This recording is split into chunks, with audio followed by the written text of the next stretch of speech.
ኦሮሚያን ለአዲስ አበባ ውሃ አላመጣህም ብለን እየጨውንበት ቆሻሻ ሲደፋበት እያየን እየተቀበልን ኦሮምኛ ስንሰማ እንደዛ የሚጎረብጠን ከሆነ እንዴት በጋራ መኖር ይቻላል?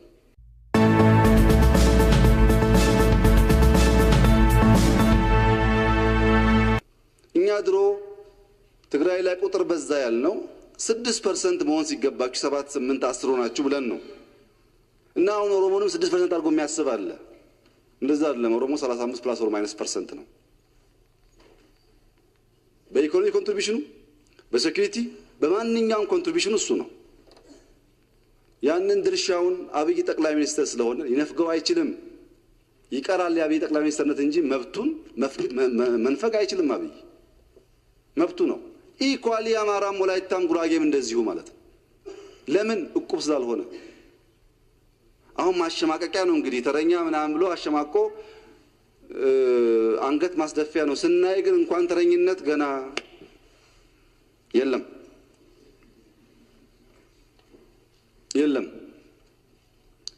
የኦሮሞ አርሶ አደር ለዚህ ኤክስፖርት ኮንትሪቢዩት የሚያደርገውን ሩብ አያገኝም በሃርድ ከረንሲ። ትክክል አይደለም። ይሄ አናድግም በዚህ መንገድ። ሌላ የተነሳው አዲስ አበባ ላይ መዝሙር ተዘመረ ኦሮምኛ እና ተረኝነት ነው የሚልም ተረት ነበር።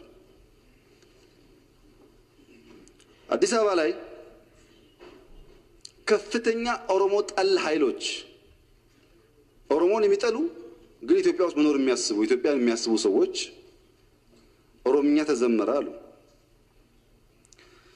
የግሪክ ትምህርት ቤት አለ አዲስ አበባ ውስጥ፣ ሊሴ አለ፣ ፈረንሳይ ትምህርት ቤት፣ ጣሊያን ትምህርት ቤት አለ፣ ጀርመን አለ፣ ማሪፍ አለ፣ የቱርክ ኢንተርናሽናል ኮሚኒቲ ስኩል አለ። ይሄ ሁሉ በቋንቋ ነው የሚዘምረው። ሊሴ ሲዘምር ያላመመው ኦሮምኛ ሲዘምር የሚያመው ኢትዮጵያዊ ምን ኢትዮጵያ ይባላል? አሁን ኢትዮጵያዊ ነው? ትክክል አይደለም። ከየት መጣ ያላችሁ እንደሆነ ገና ለውጥ ሳይመጣ ኦሮምኛ አዲስ አበባ ውስጥ ኦሮሞ ልጆች መማር አልቻሉም ተብሎ 4፣ 5 ትምህርት ቤት አካባቢ ኦሮሚያ መንግስት ፋይናንስ አድርጎ ተሰርቶ ኦሮምኛ ቋንቋ የሚማሩ በሺዎች የሚቆጠሩ ልጆች አሉ የሚማሩበት። ልክ እንደ ማሪፍ መዘመር ተረኝነት ነው። እኔ ባህር ዳርም ቢዘመር በሻሻም ቢዘመር ትግረኛ አማርኛ ችግር የለብኝም። እኔ አማርኛ በመናገር ትግረኛ በመናገር ተጠቃሚ እንጂ ተጎጂ አይደለሁም። ግን በዛ ደረጃ ጥላቻ ጥሩ አይደለም። ኦሮሚያን ለአዲስ አበባ ውሃ አላመጣህም ብለን እየጨውንበት ቆሻሻ ሲደፋበት እያየን እየተቀበልን ኦሮምኛ ስንሰማ እንደዛ የሚጎረብጠን ከሆነ እንዴት በጋራ መኖር ይቻላል? የተከበራችሁ ኢትዮጵያውያን ሆይ እንዴት አላችሁ? እንዴት ሰነበታችሁ? ይህ ሰውዬ ሲደነፋ ምን እንደሚሰማችሁ ይገባኛል። እዚህ ጉባኤ ላይ እዚህ አዳራሽ ላይ የተቀመጡት ፊታቸውን አይታቸዋል። የሁሉንም ፊት ማንበብ ይቻላል። በሱ ፕሮፓጋንዳ የሚሸወዱ አይነት ሰዎች አይመስሉኝም። ሰውየው ጭንቀት ላይ ነው። ይሄ ሀገር ውስጥ አሁን የተነሳ አብዮት ችግር እያመጣ ነው። ኦሮሞ ላይ ቆሻሻ ተደፋ ይላል። ይሄ አያፍርም እንዴ? እኔ መልስ እሰጣለሁ በዚህ ጉዳይ ላይ ወገኖች በደንብ አዳምጡ። ይሄ አሁን ኦሮሚያ፣ ትግሪያ፣ አማራ ክልል ምናምን ያ ጠቅላላ ህገ ወጥ ነው። ኦነግና ህወሓት የሰሩት ህገ ወጥ የዘር ፌዴራሊዝም ነው። ኤትኒክ ፌዴራሊዝም there is no peace forever, never ever. You must learn from the Rwandans በአሁኑ ሰዓት they are peaceful. You cannot say are you from Tutsi, you cannot say from are you Hutu. They hate this word. They want to be Rwandan. I'm Rwandan. Don't call me Tutsi, don't say Hutu ነው የሚሉት። እኔ እዚህ ማቃቸው አሁን ወደ ሀገራቸው የተመለሱ አሉ እንጂ ይነግሩኝ ነበረ እንደዛ አይነት ነገር ጠብ ያመጣል። አሁን ይሄ 1983-84 ላይ የተሰራ የዘር ፌዴራሊዝም ኦሮሞ ላይ ቆሻሻ ተደፍ ማን ለኦሮሞ ሰጠው? ሸዋ ክፍለ ሀገር ናቹራሊ የአማራ ብሔረሰብ የነበረበትና ኦሮሞዎች በቱርክ ወረራ ጊዜ መጥተው የሰፈሩበት ነው። that's why አጼ ምኒልክን አሁን ብትወስዱ እናታቸው ወይዘሮ እጅጋየሁ ለማ ኦሮሞ ናቸው። አጼ ኃይለ ሥላሴ ደግሞ ስትወስዱ እንደዚህ ወደ ኋላ ስትሄዱ አፄ ኃይለ ሥላሴ ትክክለኛ ስማቸው ተፈሪ መኮንን ጉዲሳ ሁሉም ሚክስ ነው። ሸዋ ላይ የኢትዮጵያ ህዝብ የተዋሃደ ህዝብ ነው። አሁን እኮ ኮምፕሌክስ ያለው ከገጠር የመጣ ማህበረሰብ ነው የሚበጠብጠው ኢትዮጵያን እንጂ የአራዳው ይሄ የሰለጠነው ህብረተሰብ እንዲህ አይነት ችግር የለበትም። ይሄ ባሻሻ እዛ መጥቶ መሪ ንጉሥ ነህ አለችኝ ምናምን አለ። ይኸው እየበጠበጠ ነው። ኢትዮጵያ ሲል ሰው ያ የነበረው አንድነት ይመጣል ብሎ ጠብቆ ነበር። የለም፣ ኦሮሞ ላይ አይደለም ቆሻሻ የተደፋው፣ የኢትዮጵያ መሬት ነው ያ ቦታ። ያ ቆሻሻ መድፊያ ቦታ ከድሮ ከደርግ ጀምሮ ቆሻሻው ደግሞ መሬት ውስጥ የሚቀበርና ለወደፊት ለማዳበሪያ ለምናምን የሚጠቅም ነው ቆሻሻ። አሁን እሱ ምንድን ነው ይችን ጭንቀት ኦሮሞ ማህበረሰብ ውስጥ ለመዘፍዘፍ የመጣበትን የአብዮት በቃ ትኖርበታል። ኦሮምኛ ተዘመረ ተብሎ ተናደዱ ይላል። ሰው የተናደደ እኮ ትርጉሙን ሰምቶ ነው።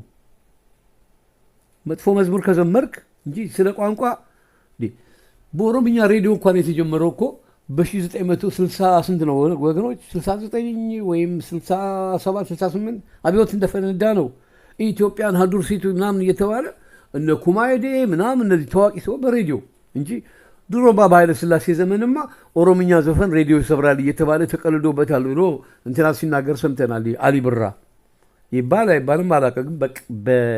በኃይለ ሥላሴ ሙሰዱ ወደፊትም በዘር መንበሻሸቅ አለ፣ አይቀርም። ይሄ ጉዳይ የሚቀር አይደለም። እኔ ከኦሮሞ ማህበረሰብ ነው የተፈጠርኩት በእናቴ በኩል። ግን አማርኛ ወላግደው ሲናገሩ እንስቅባቸው ነበር። አሁንም እስቃለሁ። እኔ ኦሮምኛ ስናገር ይስቁብኛል። ያለ ነገር ነው። እኔ ኦሮምኛ ስሞክር ክትክት ብሎ ይስቁ ነበር። አገር ቤት እናታችን ያለችበት ሆለታ ወልመራ ምናምን ስንሄድ ይስቁብናል። በዛ ነሳ እኛም ደግሞ በአማርኛቸው እናበሽቃቸዋለን። ያለ ነገር ወደፊት ይቀጥል። ይህንን ግን በኮምፕሌክስ መያዝ የለበትም። ስለ ኦሮሞነት ከመጣ ደግሞ ከአብይ ይልቅ አሁን እኔ አባቴ ወሎዬ እናቴ ኦሮሞ ናት። እሱ ደግሞ መርሃቤቴና የወሎ የጎንደር ጋይንት ዘር አለበት። ግን አብይን ደግሞ ስትሄዱ አብይ ፒውር ኦሮሞ አይደለም፣ የሞጋሳ ኦሮሞ እኮ ነው። ባለፈው ሲተች ሰምቼዋለሁ። እንደው አንዳንዶቹ አካም እንዲ በቃ ኦሮሞነትን እንደ ውድ ነገር አድርጎ ሌላውን እንደ ርካሽ ማየት። ይሄ በአማራው ማህበረሰብ መናናቅ አለ። ኢቭን በሸዋ ውስጥ ስንት አይነት አማራ አለ? ተጉለት አለ፣ ቡልጋ አለ፣ ጅሩ አለ። እኔ ጅሩ ነኝ ብሎ የሚኩራራ አለ፣ እኔ ጎንደሬ ብሎ ያለ ነው። ወደፊትም ይኖራል። ይሄ ግን ምንም ማለት አይደለም። መበሻሸቅ ምናምን አለ። ይሄ አሁን አካብዶ ኦሮሞ ማህበር ለመዘፍዘፍ ቆሻሻ ተደፋበት አለ። እንዴ ይሄ አሁን ከሰበታ ወዲያ የሚጣለው ቆሻሻ ድሮ የሚጣላል ማን ለኦሮሞ ሰጠው ያን መሬት? ሸዋ የጠቅላላ የአማራና የኦሮሞ ክፍለ ሀገር ህዝብ በጋራ የሚኖርበት ሀገር ነው።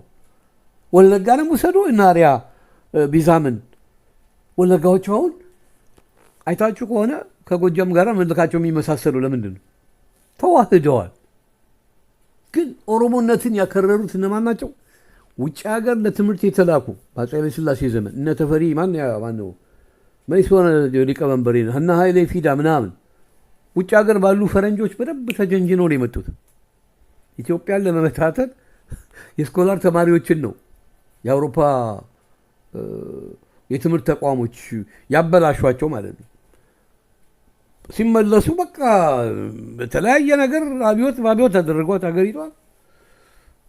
ዩኒቨርሲቲ መምህራንም የውጭ ሀገሮቹ ይጀነጅኗቸዋል። ኢትዮጵያን ለመበታተን በራሷ ህዝብ በራሷ ወጣቶች ነው የተጫወቱባት። ይሄ ደግሞ አሁን ስልጣን ትሞታላ። ከዛ ከቤተ መንግስት እንዴት ይውጣ? አይወጣም። ህዝብ መሀል ሴሬሞኒ ምናምን እንትና እኮ ተማረው መጀመሪያ ያደነቁትና ፕሮፌሰር መስሎ ለማርያም ትዝ ይሉኛል። እሳቸው ቸኩለው አይ እንጂ ሰውዬ አሁን ገና ቸኮሉ አልኩኝ። ለምን በጣም እንትን ናቸው፣ ሴንሲቲቭ ናቸው። እንግዲህ አብይ ኬንያ ደርሶ ሲመለስ ደጋገመ። ይቺ ውጭ ሀገር ሄዶ ሴሬሞኒ የሆነ ብቻ የድሮ ያራዳ ቃል ተጠቅመዋል ተናደው ማለት ነው። እና ስልጣን ጥሞታል እሱ አይለቅም። እንደ እንትን ወርውሮ ካልጣሉት በስተቀር በፍጹም በቃ ሰለሞኒ ምናምን እና እዚህ ላይ አሁን ቆሻሻ ተደፋ። ቆሻሻ አንተን ነው መድፋት ያለባቸው። እንደ መሪ እኮ ማለት ቀላል ነገር እኮ አይደለም ወገኖች። መሪ እኮ አይደለም ይሄ። ደግነቱ የኦህዴድ መሪ ነው። ኢትዮጵያ መሪ እንኳንም አልሆነ። እኔ አሳዘኑኝ። ፊት ለፊቱ የተቀመጠው ህብረተሰብ ጨንቋቸዋል ደዶቹ። ምናልባትም ኢቨን ኦሮሞዎችም ቢሆኑ ሳይነደዱ አይቀሩም። እንዴ ኢትዮጵያ የጋራ ሀገር ነች እኮ ወገኖች። ፓርላሜንት ውስጥ አንድ ሰው እንኳን ይህን የዘር ፌዴራሊዝም ወደ ነበረበት ወደ ክፍለ ሀገር ይመለስ ብሎ የሚከራከር አንድም የለም። አንድም ብርሃኑ ነጋ ያኔ ያቀነቅን ነበር ግንቦት ሰባት እያለ ወናፍ ሄዶ ተቀላቀለ። በቃ የአብይ አህመድ መጫወቻ እየተሰደቡ ነው ያው ሰሞኑን እሱና ጌታቸው ረዳ ምናምን። እቺ ደግሞ አንዳለች አሁን ቅድም እንግዲህ እንትን ብያለሁኝ በጋዜጠኝነት የምትታወቅ እሷንም እንደታየ ቦጋለ አምሯት የሆነ ነገር ቀባጥራለች። አርፋችሁ ተቀመጡ፣ ህዝብ ያከበራችሁ ስነ ስርዓት አድርጉ። ኦሮሞ አይደለም ቆሻሻው የተደፋው የኢትዮጵያ መሬት ነው፣ የኢትዮጵያ ህዝብ። ኢትዮጵያ ጥንታዊት ሀገር ናት። ኢትዮጵያ ኦሮሞ ማህበረሰብ ከኬንያ ፈልሶ ወደ ኢትዮጵያ ከመግባቱ በፊት ኢትዮጵያ ነበረች፣ ወደፊትም ትኖራለች። የኦሮሞ ማህበረሰብ ወደ ኢትዮጵያ የገባው ከመላ የኢትዮጵያ ህዝብ ጋር በእኩል ለመኖር እንጂ መሬት ነጥቄ ይኖራል አይሆንም፣ ሰላም አይኖርም። ይህ አሁን የአማራ ፋኖ የሚባለው የሚታገለው ስለሱ ነበር። አሁን ሌላ ትግል መፈጠሩ አይቀርም፣ ሰላም አይኖርም። ይሄ የዘር ፌዴራሊዝም፣ ይሄ ያለው ኮንስቲቱሽን በኦነግና በህወሓት የተሰራ ነው፣ መፍረስ አለበት። ሁሉም አሁን ተቃዋሚ የፖለቲካ ድርጅት አንድ ሆኖ እዚች ነገር ላይ ማተኮር አለበት። እኔ ማስበው ይሄንን 4 ነጥብ